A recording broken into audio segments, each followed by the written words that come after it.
10th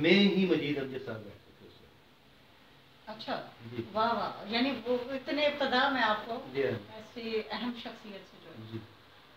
تو ہم لوگوں کو جب ادب پڑھایا گیا اسکول میں تو خوش قسمتی یہ ہے کہ جو استاد ملے وہ نہایت ہی پڑھے لکھے عالم تھے، اب بھی ہیں ماشاء اللہ لاہور میں. شریف حجازی ان کا نام ہے اور وہ مجید امجد کے دوست تھے. اچھا تو جب شاعری ہمیں پڑھانی شروع کی گئی 8th کلاس سے لے کے 10th تک، تو وہ اتنی جادوئی طریقے سے پڑھائی گئی کہ اس کے سحر میں ابھی تک گرفتار. اچھا انہوں جی وہ جس طرح وہ اکیڈیمک چیزیں پڑھائی جاتی ہیں بائی دا بک چلتے ہیں لوگ کتابی، کتابی وہ تشریحات بھی جی ہاں وہ بالکل ہی مختلف، بلکہ اس کے برعکس ہمیں پڑھایا گیا کہ اکثر کہا کرتے تھے حجازی صاحب کہ آپ کو کورس تو ہم پڑھائیں گے لیکن ساتھ ساتھ آپ کو اور چیزیں بھی بتائیں گے. مثلاً یہ ایک نظم کی اگر بات ہے تو نظم کا سب سے بڑا شاعر تو ہمارے شہر میں ہے، ان کا نام مجید امجد ہے، وہ میرے دوست ہیں.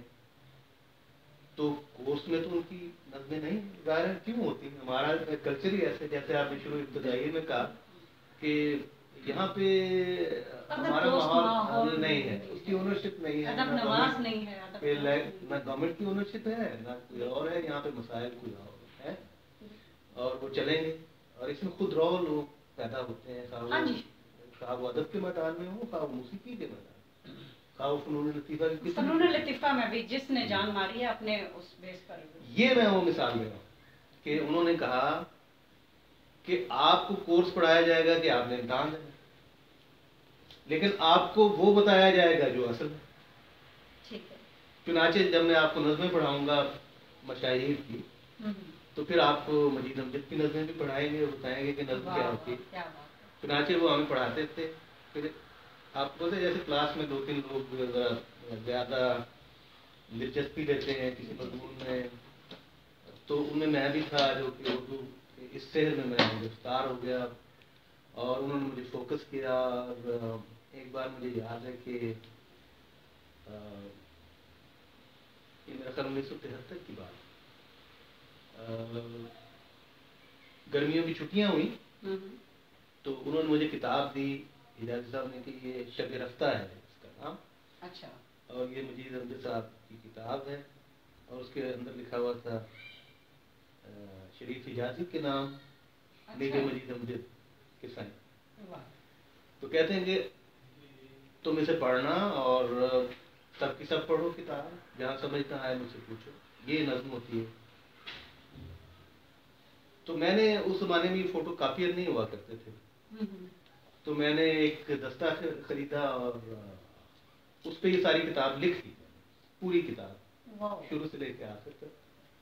اچھا وہ لکھتے لکھتے لکھتے نظم جو ہے وہ کھلنی شروع ہوئی، اس کا آہنگ کھلنا شروع ہوا، مجھے سمجھ آنا شروع ہوا.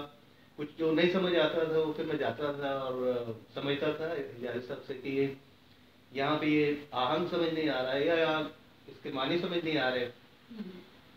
تو وہ نظم کا آہنگ مجھے سمجھ آیا کہ اور کہ فلو کیا ہوتا ہے. اور اس کتاب میں اتنا زیادہ تھا آہنگ، کنواں چل رہا ہے مگر کھیت سوکھے پڑے ہیں، نہ فصلیں نہ کرمن نہ دان، نہ شاخوں کی باہیں نہ پھولوں کے مکھڑے، نہ کلیوں کے ماتھے نہ رت کی جوانی.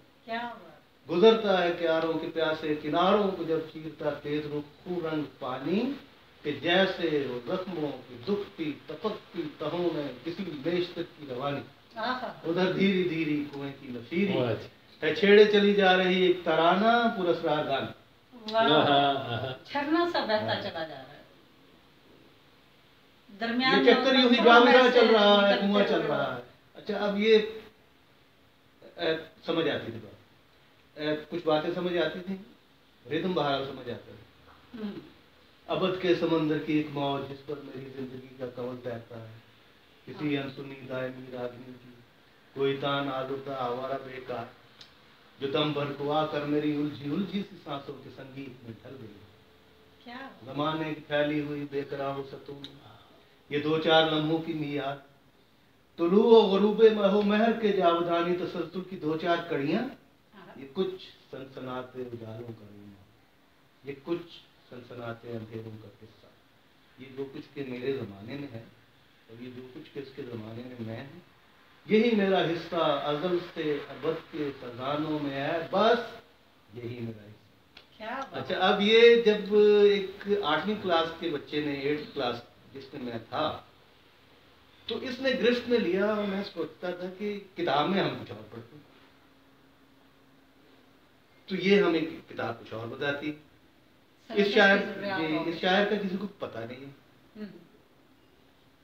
پھر ایک دفعہ انہوں نے مجھے دکھایا کہ یہ ہے مجید امجد، وہ جا رہے تھے سائیکل پہ. اچھا جی، گول اینک لگائے ہوئے، دبلے پتلے، گم سم جو شاعر کا ایک مزاج ہوتا ہے.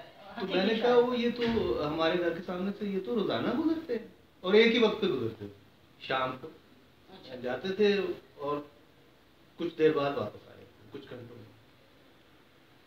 تو میں نے ان کو سلام کرنا شروع کیا. پھر میرا ان کے ساتھ رشتہ سلام کا ہے، میں انہیں سلام کرتا تھا اور وہ وعلیکم السلام کہتے تھے.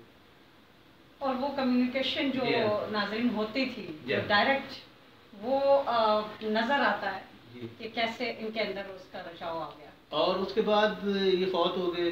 3 دن ان کی لاش پڑی رہی، کسی نے نہیں پوچھا. لیکن آپ سمجھ آتی ہے اس کی وجہ ہے. جی اچھا، اب بات یہ ہے کہ مشہور ہونا اور ہے. یہ ایک ببل بنتا ہے، جیسے ببل نہیں بنا تھا اکنامکس کا اور وہ پھٹتا ہے، تو کچھ لوگ وقتی طور پہ ایک ببل بناتے ہیں. ٹھیک ہے نا؟ وقت جو ہے نا، وقت وہ نیت کو دیکھتا ہے، وہ کام کو دیکھتا ہے. اور یہ میں نے خود دیکھا ہے بچپن میں کہ وہ شخص جس کا کسی کو علم ہی نہیں ہے، ابھی وہ جن بوتل میں سے نکل آیا ہے، اب بوتل کے اندر کس طرح سے جائے. تو یہ چیز ہے. یہ پہل کی چیز یہ 1971 سے 74 تک وہ ابھی تک میرے اندر ہے. اور وہیں سے شاعری کی ابتدا ہوئی، وہیں سے ہوئی، وہیں سے سیکھا. وہ میرے ایک طرح سے آپ روحانی استاد کہہ لیں. تو ساہیوال میں دیکھیں نا، میں کئی دفعہ کھیلتے ہوئے رک کے دیکھتا تھا کہ یہ شخص جو ہے یہ بہت مختلف ہے. اتنے سینکڑوں لوگ گھومتے پھرتے ہیں، یہ مختلف ہیں، کیوں ہیں؟ ایک جیسے بچہ سوچتا ہے کہ گمسم ہے، سائیکل سے اترے ہیں تو چڑھنا ہی یاد نہیں رہا، سائیکل کے ساتھ ساتھ ہی چلے جا رہے ہیں.